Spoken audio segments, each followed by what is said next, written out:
Hi friends, स्वागत आहे तुमचं माझ्या किचनमध्ये. मी रश्मी.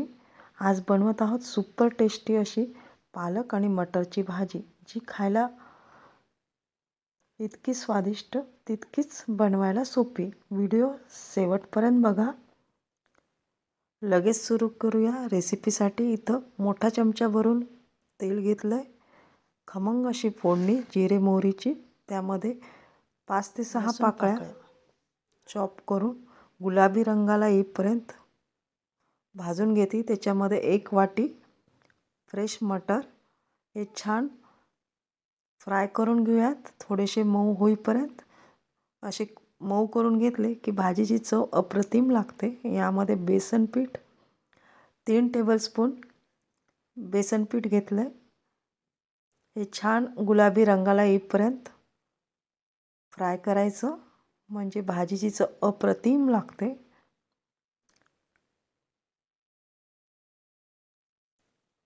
नक्की करून बघा ही. जर रेसिपी आवडली तर लाईक, शेअर आणि सबस्क्राईब पण करा. आता इथे 1 जुडी पालक स्वच्छ निवडून धुवून बारीक चॉप करून घेतला आहे आणि हा पण छान तेलामध्ये फ्राय करून घेऊयात. हे असा ड्राय रोस्ट केलं ना की पालकाचा जो उग्र स्मेल असतो तो थोडा कमी होतो आणि चव छान लागते. मटरसुद्धा छान फ्राय होतात, त्याच्यामुळे सुद्धा छान लागतं. आता सुके मसाले, यामध्ये 1/4 चमचा हळद, अर्धा चमचा गरम मसाला, अर्धा चमचा तिखट. याचं प्रमाण तुम्ही कमी जास्त करू शकता. हे छान एकजीव झाले मस्त असे.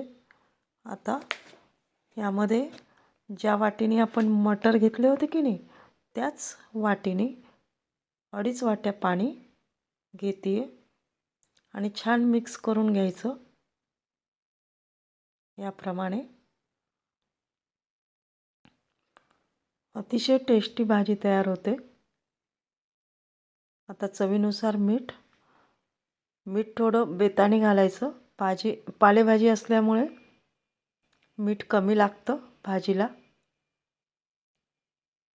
आता हे छान सगळीकडे मिक्स करायचं आणि 2 ते 3 मिनटासाठी गॅसच्या मीडियम हीटवर शिजू द्यायचं. हे शिजत आलं की याच्यामध्ये फ्रेश बारीक धुवून कट केलेली कोथिंबीर मिक्स करायची. ही पण थोडीशी 2 मिनटासाठी उकळू द्यायची. अप्रतिम भाजी तयार होते. अशी बघितली की तुम्ही लगेच करायला घ्या. तयार आहे आपली पालक आणि मटरची भाजी. ही भाजी तुम्ही चपाती, भात, भाकरी यासोबत एन्जॉय करू शकता. जर ही रेसिपी तुम्हाला आवडली असेल, लाईक, शेअर आणि सबस्क्राईब करायला विसरू नका. धन्यवाद.